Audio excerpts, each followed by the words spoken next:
Perkenalkan, nama saya Angelika Bonaventura, berasal dari Lampung, dari Fakultas Keguruan dan Ilmu Pendidikan, Program Studi Pendidikan Guru Sekolah Dasar, NIM 201134148 dari kelas 1D.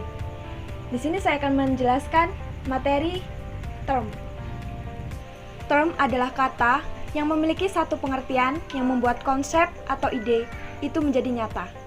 Jadi, term adalah pernyataan lahiriah dari konsep atau ide. Hanya kata atau kesatuan kata-kata yang menyatakan konsep atau ide yang dapat disebut sebagai term logika. Apabila dilihat dari segi isi yang terkandung dalam suatu term, maka ada term yang bersifat kategorimatis dan si-kategorimatis. Kategorimatis ialah term-term yang terdiri atas kata-kata yang telah memiliki pengertian tertentu, sehingga dapat digunakan sebagai term tanpa bantuan kata-kata lain. Term kategorimatis dapat dibedakan atas 3 jenis.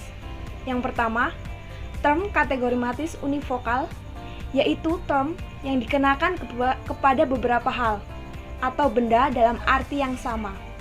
Seperti contoh kalimat berikut: Adam adalah manusia.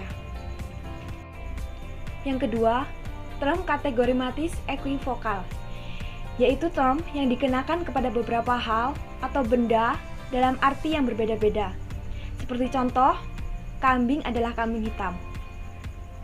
Yang ketiga, term kategorimatis analogis, yaitu term yang dikenakan kepada beberapa hal atau benda dalam arti yang berlainan, namun dalam segi tertentu memiliki kesamaan. Seperti contoh term sakit untuk orang sakit dan rumah sakit. Term kategorimatis analogis dibedakan menjadi 2 macam, yaitu atributif dan proporsional.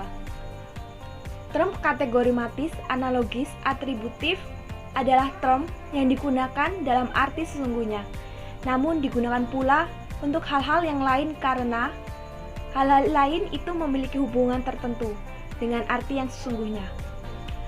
Term kategorimatis analogis proporsional adalah term yang digunakan untuk beberapa hal yang berbeda namun memiliki persamaan yang sebanding.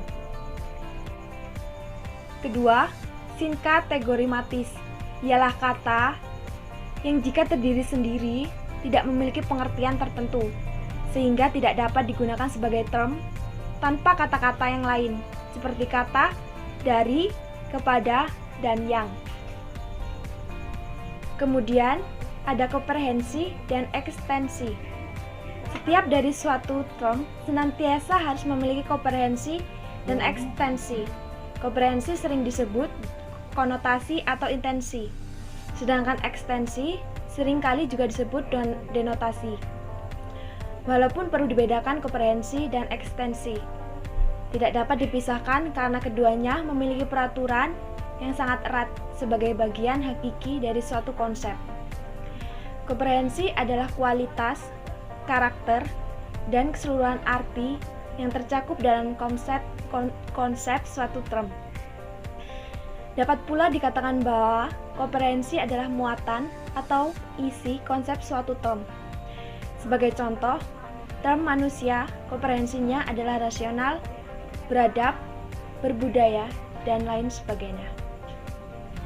Dengan kata lain, ekstensi adalah keseluruhan luas, lingkungan dan bidang serta keseluruhan dari suatu konsep yang terkandung dalam suatu term. Sebagai contoh, ekstensi term manusia ialah semua manusia tanpa pengecualian dan pembatasan apapun. Komprehensi dan ekstensi memiliki hubungan timbal balik sebagai berikut. Yang pertama, jika komprehensi bertambah, pengurangan dan pengurangan komprehensi ditambah akan bertambah. Yang kedua, apabila semakin bertambah, komprehensi akan berkurang dan berkurang. Komprehensi akan bertambah. Jenis-jenis term dibedakan menjadi 5, yakni term konkret adalah term yang mengacu kepada suatu benda konkret. Misalnya kursi, meja, kuda, monyet, dan lain sebagainya. Yang kedua, term abstrak, mengacu pada kualitas, sifat, dan hubungan dari sesuatu. Misalnya kebijakan, kemanusiaan, keindahan, persahabatan, dan lain sebagainya.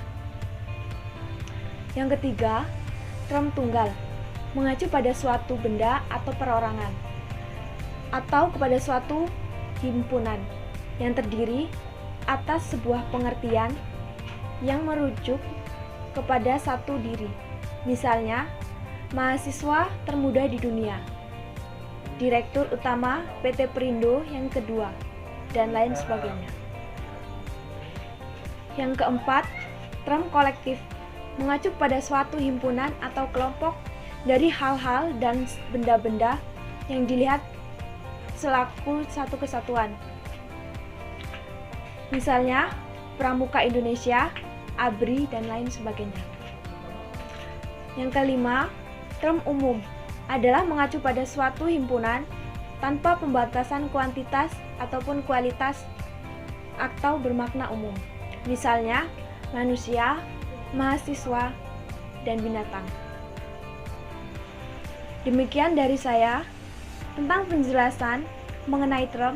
Apabila ada kesalahan dalam materi, saya ucapkan mohon maaf sebesar-besarnya. Thanks for watching.